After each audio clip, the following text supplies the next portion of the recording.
العربية نيوز. عنوان الحقيقة. سماح سيد محمد.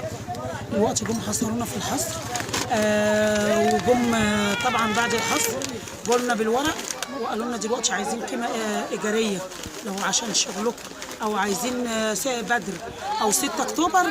رحنا حضرتك مدينه على 6 اكتوبر والناس مضت على قيمه ايجاريه. رحت عملت ايه؟ انا رحت الحي، رئيس الحي قال لي ايه، خد البيت اللي معايا فيه كله، راح قايل لي ايه فين الورق بتاعك؟ كلم طليقي الاول، متطلقه منه بقالي 12 سنه. راح مكلم طليقي، راح قايل له ايه، فين ورقك؟ طلع له البطاقه بس. انا راح قايل لي فين ورقك؟ رحت مقدمه ورقي كله. راح قايل لي ايه، راح واخد من ايدي الورق فضاه على المكتب، وراح واخد الورق كله مصوره وراح حاطه لطليقي. فاهمه حضرتك؟ وحط عيالي مع طليقي، مع اني طليقي شهد ان هم قاعدين معايا. امال محمد عبد المنعم، ومعايا بنت متطلقه، ومعايا شاب كبير عنده 23 سنه. خرجونا من بيوتنا على اساس العربيات تبقى موجوده. رحنا علشان خاطر ناخد العربيات عشان نحط عفشنا. راح قايل انتوا مالكمش حاجه، ازاي ما لناش؟ ما انتوا بتقولوا خرجوا من بيوتنا. بعد ما خرجنا من بيوتنا رحنا طالعين نجري على البيت تاني، كانوا هدوه. ودلوقتي بقى قاعدين في الشارع من يوم 23/5. ما حدش سائل فينا. قال امبارح بس المحافظ نزل، كل ما نروح رئيس الحي مش عارفين نقابله. يبقى هنا كويس، كل ما نيجي هنا رئيس الحي يجي تبقوا تعالوا لي هناك، نروح هناك ولا حد سائل فينا ولا حد بيسال علينا. من يوم 23/5 واحنا مرميين الرميه ديت. امي مريضه كبد وانا معايا 3 عيال متطلقه وقاعده معاها، وقاعدين بنعمل دليله، واحنا بنخاف نصور مع الصحفيين. هم على حق. ليه منعين الصحفيين تنزل تصور؟ ورقنا على البيت، شهاده الطلاق بتاعتي على البيت، شهاده قسيمه الجواز على البيت، شهادات ولادي على البيت، بطاقه امي على البيت. منع ايه ومعانا عقد؟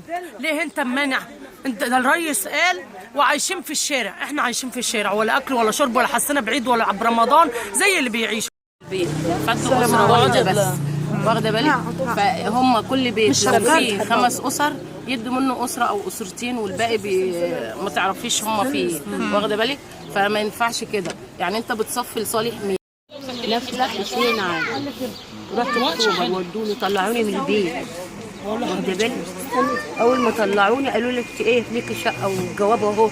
يعني انا شفت الجواب، وبعد ما رحت هناك المفتاح ما رضيش يسلموه لي. قال لي مالكش مفاتيح عندنا. طيب ليه؟ قال لي هو قالوا ما لكيش شقه هنا، ورجعوني في نفس دول. زعقت انا والسواق بتاع العربيه كان رمالي حاجتي هناك في الاسكان. حضرتك رجعوني تاني. طيب ليه؟ انا ما عملتش حاجه. بساله حتى امبارح، بساله بقول له يا باشا في ايه؟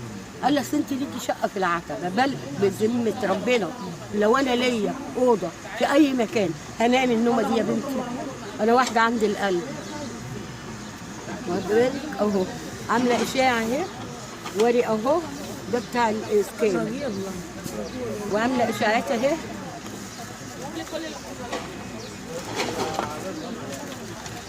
ادي اشاعات، وعامله عامله اشاعات اهي ان انا عندي القلب، عندي تضخم على القلب، واخده بالك؟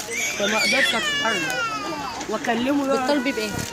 بتطالبي بايه؟ بطالب ان انا يديني اوضه، يديني حق، مش طالبه حاجه اكتر من كده. زينب سعد عثمان وسيدة سعد عثمان. احنا كنا مقيمين في رقم 3 وطلعونا على اساس يودونا 6 اكتوبر. قال لي هو قالوا مدينة بدر ولا المقطم؟ قلت له مدينة بدر. رجعوا تاني قالوا ما فيش في مدينة بدر، هتروحوا 6 اكتوبر. قلت له ماشي. قال انت واختك شقة واحدة. قلت له ماشي. ودونا 6 اكتوبر بالعربية ونزلونا في الشارع وسابونا.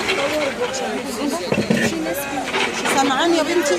نزلونا 6 اكتوبر وسابونا في الشارع وسابونا، حطونا في الشارع وسابونا. نزلت لهم الحي كذا مره في مسافه ال4 ايام دول، ما حدش سأل فينا. قالوا انزلوا تحت واحنا هننقل. انا بطالب بسكن يتويني انا واختي، وبقول لسياده الرئيس رجالتك طلعونا وطردونا من قلب بيتنا، ومعانا عقد البيت متسجل من الشهر العقاري، ومعانا وصل النور، ومعانا بطايقنا على البيت، ومعانا السرك اللي بنقبض بيه على البيت. سيد محمد من السيده زينب 7 حاره الشناويني. دلوقتي حضرتك لما جه بتوع الحي حصرونا ما قالولناش ان هم جايين، هم حصرونا وقالوا تم الحصر فعلا، وحصروا كل واحد في مكانه وفي اوضته. فهماني يجي بعديها قال كل واحد يمضي، اللي عايز يروح بدر واللي عايز ايجار واللي عايز 6 اكتوبر. فحضرتك انا مضيت على بدر ماشي. فاتضح ان هو عايز يقعدني اختي في الدور اللي فوق وانا في الدور اللي تحت، عايز يدينا شقه واحده. اختي 4 اسر، يعني اسرتها مكونه من 4، انا اسرتي مكونه من 6، 10 تنفار في شقه 42 متر.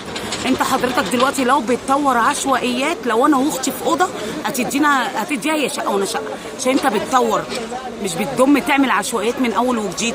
لما رحت عملت شكاوى عند نائبه المحافظ عرفت ان هم صارفين لنا قيمه ايجاريه. قلت لها ما حدش خد حاجه، قالت لا ده ماضي عليهم رئيس الحي من الدوله قيمه ايجاريه 300 جنيه، وكنت ماضيينكم على 500 بس 300 عشان ما فيهاش ايجار. جهانه عبد الواحد في عبد الرحمن، جهانه عبد الرحمن. وحضرتك رحنا عملنا في قصر عابدين للرئاسه، وعملنا في محافظه عابدين، عملنا في كل حته شكاوي. لما عرف كده انا جيت حضرتك بالذات، لما عرف ان احنا ابتدينا ننكش على القيمه الايجاريه في المحافظه، هو راح جاي. دخلت ببص لقيت الامناء كلها بتجري بتحوط الشبابيك ماشي، ورئيس الحي جايبين واحده ظابطه معاهم شاور لها عليا.